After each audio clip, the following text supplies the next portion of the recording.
चलिए दोस्तों, अब राज्य की उत्पत्ति के सिद्धांतों को देख लेते हैं। तो राज्य की उत्पत्ति कैसे हुई है, इसके बहुत सारे सिद्धांत हम देख सकते हैं। पहला है देवी उत्पत्ति का सिद्धांत, यानी कि theory of divine right theory.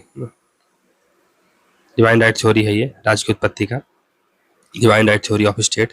तो इसमें जेम्स प्रथम है जो ब्रिटेन के सम्राट हुआ करते थे। रॉबर्ट फिल्मर की जो बुक है पेट्रियार्का, ये रॉबर्ट फिल्मर हमें कब मिला था, जब हम लोगों ने जॉन लॉक को किया था।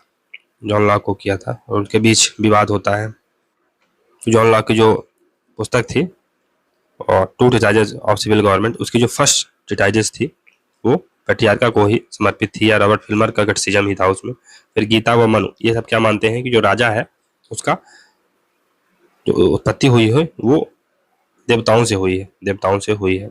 हम मध्यकाल में अगर जाएंगे तो हमने देखा था कि मध्यकाल में भी जो हमारी सल्तनत थी उसमें भी बलवान जैसे जो राजा थे वो क्या मानते थे, दैवी उत्पत्ति, या उसे अल्लाह का प्रतिनिधि मानते थे राजा को, सुल्तान को। तो यही बात है कि दैवी उत्पत्ति का सिद्धांत आप देख सकते हैं।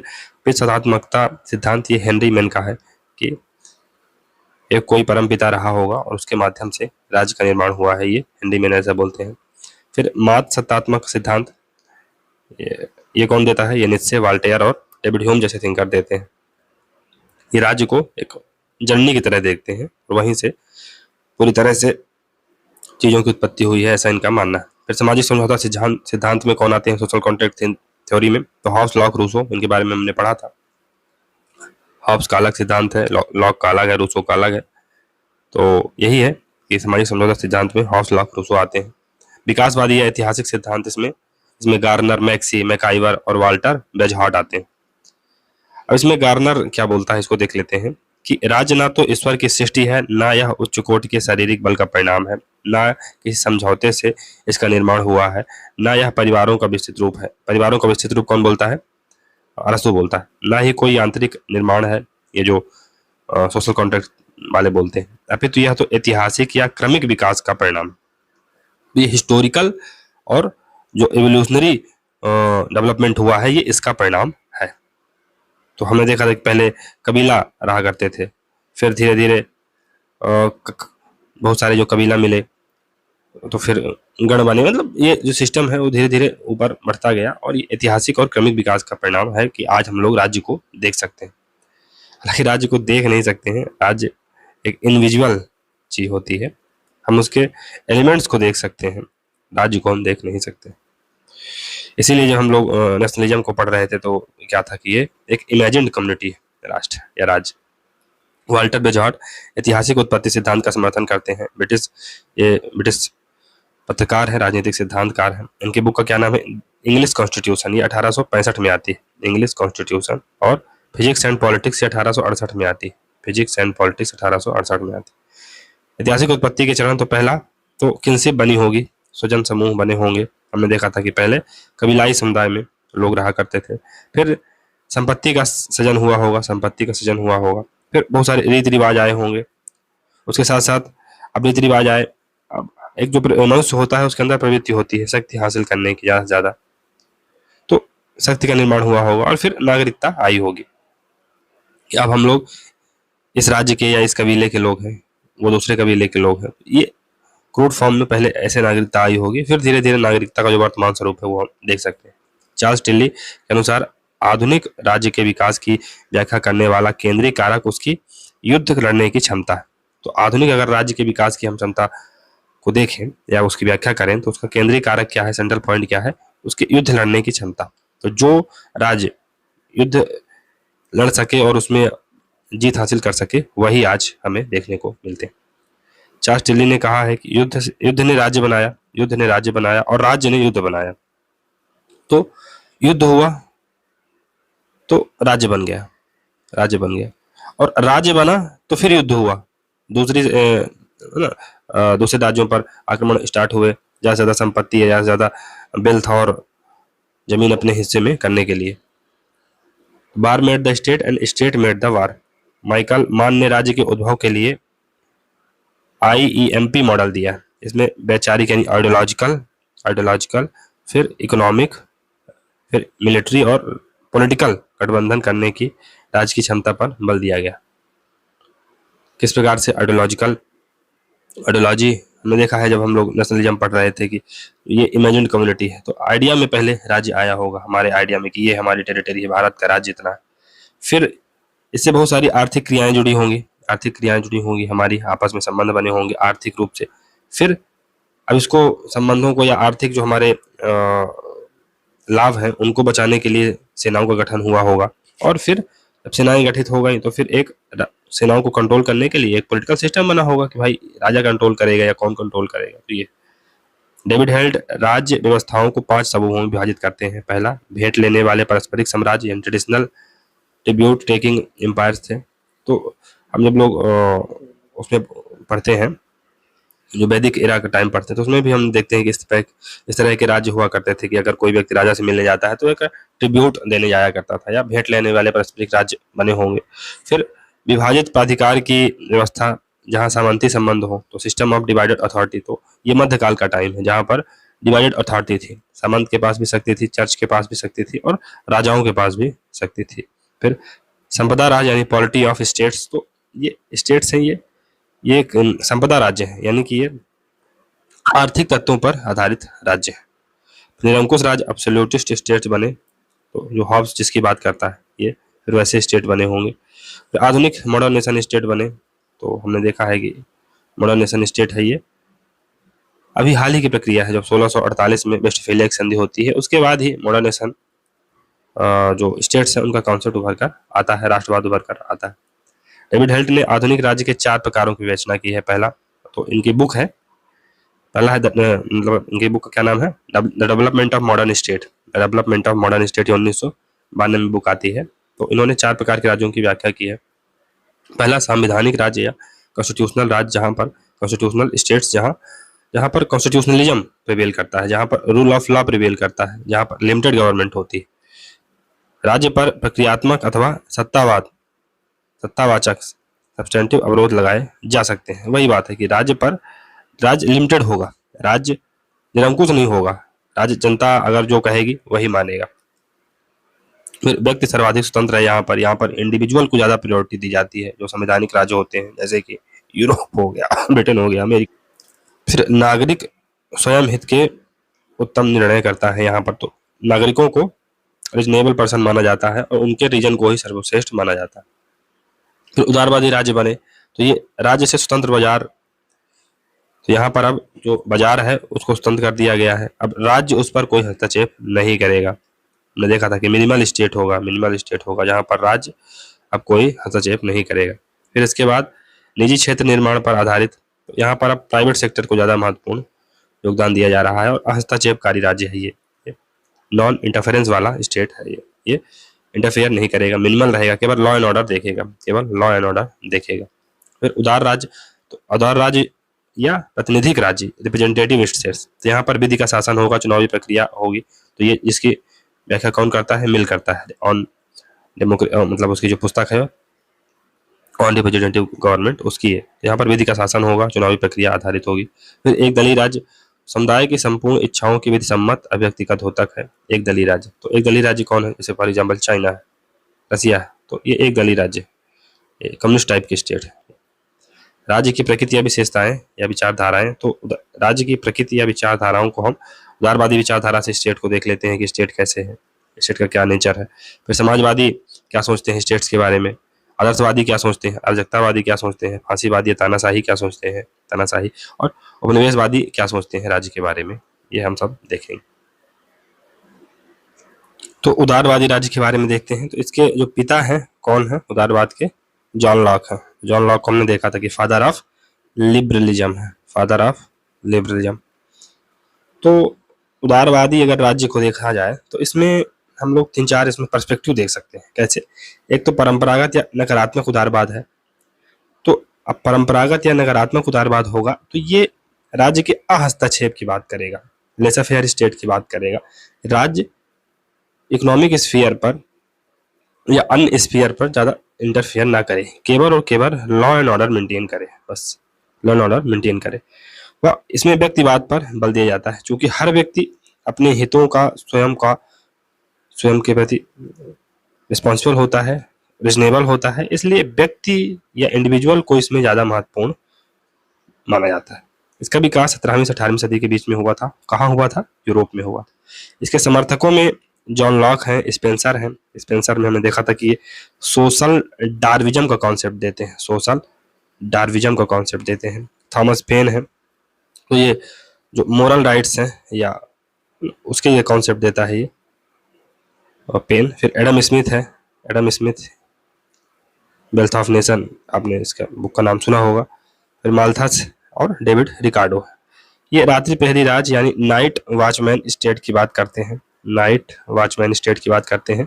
और ये पूंजीवादी राज्य है, ये इस प्रकार का कैपिटलिस्ट स्टेट आगे चलकर ये बन जाता है। फिर आधुनिक या सकारात्मक उदारवाद, तो यहाँ पर हमने देखा था कि राज्य सार्थक हस्तक्षेप कर सकता है, राज्य की कल्याणकारी भूमिका रहेगी, तो राज्य हमें रोटी कपड़ा और मकान देने के लिए बाध्य है। इसका विकास 19वीं से 20वीं सदी के बीच में हुआ। समर्थक हैं जेएस मिल हैं, ग्रीन हैं, लास्की हैं, मैकाइवर हैं, मार्कर हैं, हॉब्स हाउस हैं, कीन्स हैं, जीडीएच कोल हैं और टॉनी हैं। ये हस्तक्षेपकारी राज्य की बात करते हैं कि राज्य इंटरफियर करेगा, लेकिन क्यों? लोक कल्याण के लिए, लोक कल्याण के लिए, लोगों के हित के लिए, यही कल्याणकारी राज्य होगा ये। फिर जो समकालीन उदारवाद है, यहाँ पर दो धाराएं हैं, एक तो नियो लिबरल्स हैं और एक समतावादी है। समतावादियों में रॉल्स जैसे थिंकर आते हैं, रॉल्स। और जो नव उदारवादी हैं, नियो लिबरल्स हैं, स्वतंत्रवादी हैं, ये 20वीं सदी के उत्तरार्ध में आए। इसमें नॉजिक को आप देख सकते हैं, हैयक को देख सकते हैं आप, फिर मिल्टन फ्रीडमैन को देख सकते हैं। तो ये है, तो जो नव उदारवादी हैं ये फिर से जो क्लासिकल लिबरलिज्म था उसी की बात करते हैं कि राज्य हस्तक्षेपकारी हो, मिनिमल स्टेट हो, लॉ एंड ऑर्डर मेंटेन करे राज्य, बस। तो समतावादी हैं, ये दोनों स्वतंत्रता प्लस समानता दोनों की बातें करते हैं, स्वतंत्रता प्लस समानता दोनों की बातें करते हैं और कहते हैं कि स्वतंत्रता सबसे फर्स्ट प्रायोरिटी तो रहेगी, लेकिन उसके साथ साथ हमें सबको अवसर की समानता देनी पड़ेगी। और अगर अवसर की समानता से भी काम नहीं बनता है तो हमें फिर अफर्मेटिव एक्शन करना पड़ेगा। विभेद मूलक सिद्धांत मैं पढ़ा था, डिफरेंस प्रिंसिपल जो रॉल्स का था, तो वो भी लाने पड़ेंगे। तो कुछ बेनिफिट या कुछ एक्स्ट्रा बेनिफिट लोगों को देने पड़ेंगे। क्यों? क्योंकि समाज एक चैन की तरह होता है और अगर उसकी एक भी कड़ी कमजोर रह गई तो पूरा समाज ढह जाएगा ताश के पत्तों की तरह। तो चलिए लिबरलिज्म को और अच्छे से पढ़ते हैं।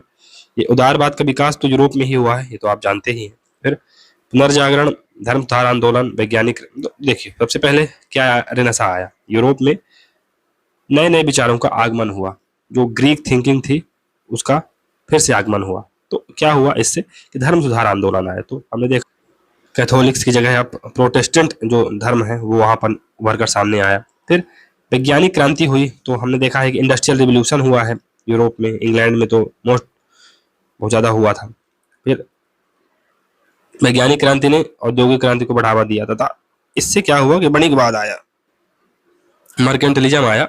जो इंग्लैंड और यूरोप के जो देश थे वो अपना सामान बेचने के लिए अन्य जो कॉलोनीज थी या अन्य जो देश थे वहां संपर्क करना इन्होंने स्टार्ट कर दिया। फिर यह परंपरावाद, रूढ़िवाद और सामंतवाद के विरुद्ध एक प्रतिक्रिया और समाज दर्शन है। 1688 को पूर्ण क्रांति को प्रथम उदारवादी क्रांति कहा जा सकता है, जिसने जॉन लॉक जैसे महान उदारवादियों को जन्म दिया। फिर अमेरिकन क्रांति हुई 1776 में और फ्रांसीसी क्रांति हुई 1789 में।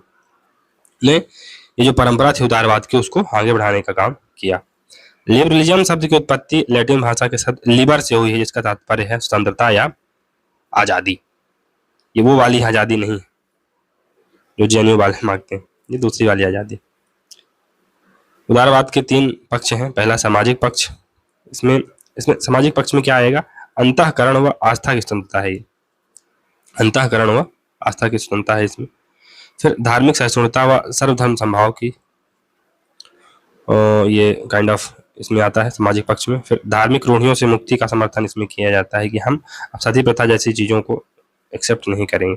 और इसमें सामाजिक समता की बात की जाती है कि अब कोई भी कास्टाइजेशन या कास्टिज्म नहीं होगा, बल्कि सभी जातियों को समान माना जाएगा। हम भारत के संदर्भ में इनको पढ़ रहे हैं।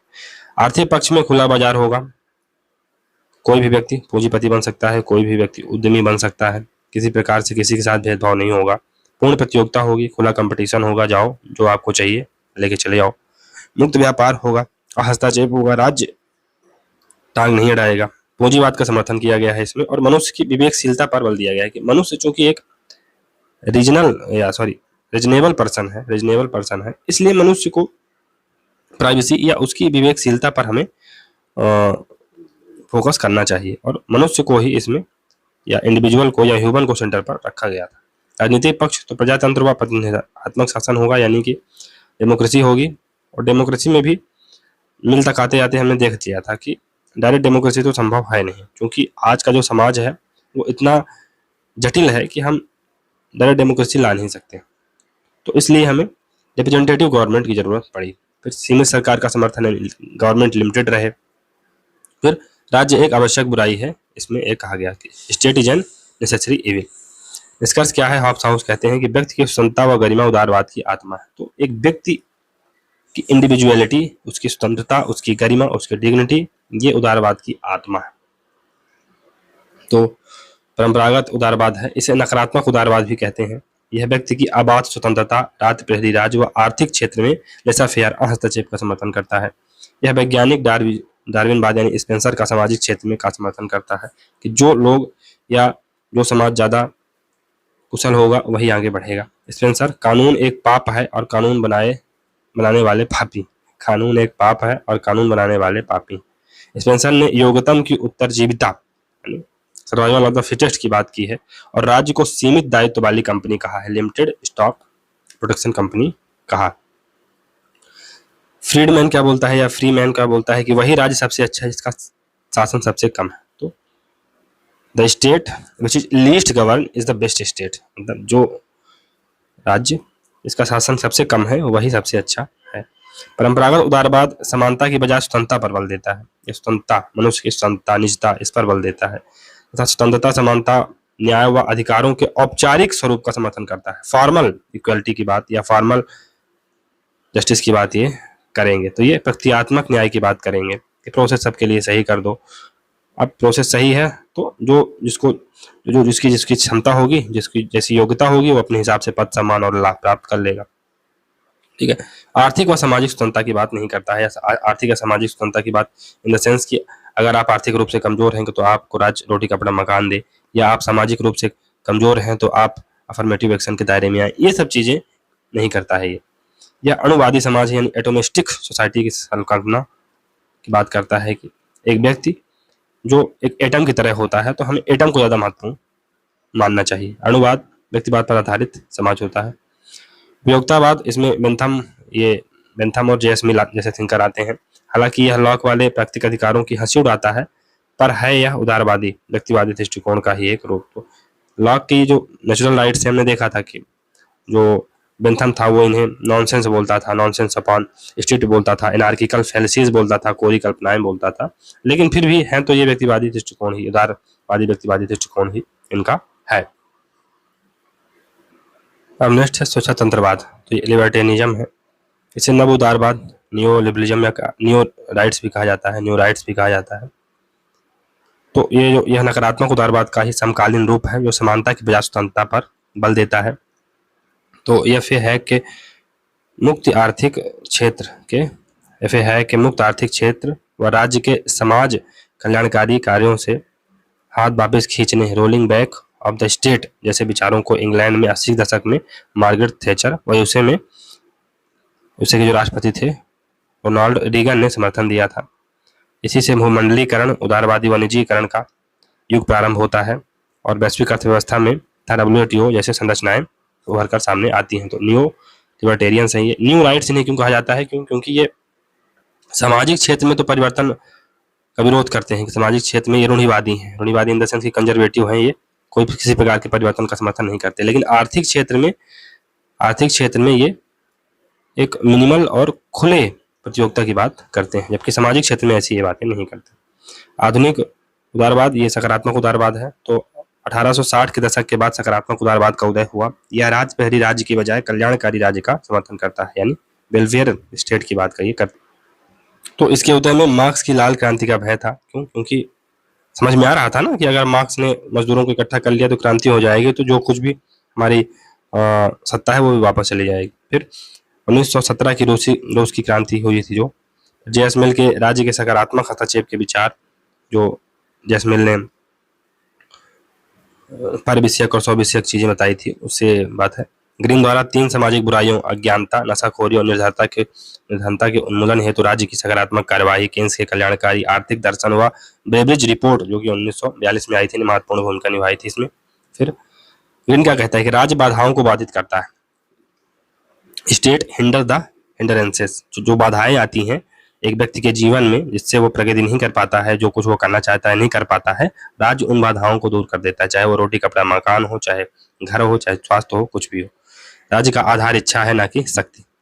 फिर राज्य व व्यक्ति दोनों को महत्व देता है तथा अणुवादी समाज का ये विरोध करता है। ये कम्युनिटी बेस्ड जो थिंकिंग है उसको बढ़ावा देता है। ये स्वतंत्रता, समानता, न्याय आदि के तात्विक पक्ष पर बल देता है। तो अब स्वतंत्रता होगी, ये केवल और केवल प्रोसीजरल नहीं होगी, सब्सटेंटिव स्वतंत्रता की बात करता है, सब्सटेंटिव न्याय की, सब्सटेंटिव समानता की बात करता है कि आपको, अगर आप आर्थिक व सामाजिक रूप से स्वतंत्र नहीं है तो आपको ऐसी परिस्थितियां उपलब्ध कराई जाएंगी जिससे आप आर्थिक और सामाजिक रूप से स्वतंत्र हो और आप अपनी जो पॉलिटिकल स्वतंत्रता है, राजनीतिक स्वतंत्रता है, उसको आप अच्छे से उसको एंजॉय कर पाए। आर्थिक क्षेत्र में हस्तक्षेप की बजाय तार्किक हस्तक्षेप पर यह बल दे देता है कि आप रैशनल तरीके से, एक तार्किक तरीके से हस्तक्षेप करिए।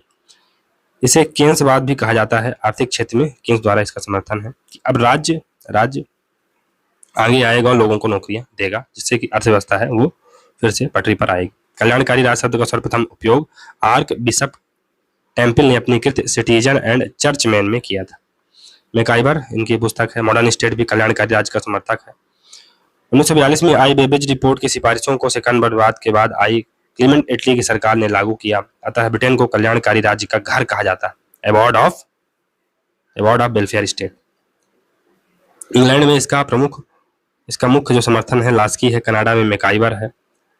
इसने सेवाधर्मी सर्विस स्टेट राज्य का समर्थन किया। सकारात्मक उदारवाद जब समाजवाद के निकट पहुंच जाता है तो उसे इंग्लैंड में फेबियनवाद, जबकि अन्य देशों में प्रजातांत्रिक समाजवाद कहा जाता है। तो जब सकारात्मक उदारवाद, सकारात्मक यानी पॉजिटिव जो लिबरलिज्म है, जब हम इसे समाजवाद के पास खड़ा देखते हैं, अब चूंकि समाजवाद भी यही बातें नहीं करता है कि रोटी कपड़ा मकान हो, आर्थिक स्वतंत्रता हो, सामाजिक स्वतंत्रता हो, तो ये कहाँ पहुंच जाता है, ये समाजवाद की तरफ। यहाँ से इंग्लैंड में फिर फेबियनवाद कह दिया जाता है और अन्य जो देश है वहां पर डेमोक्रेटिक सोशलिज्म या प्रजातांत्रिक समाजवाद कहा जाता है।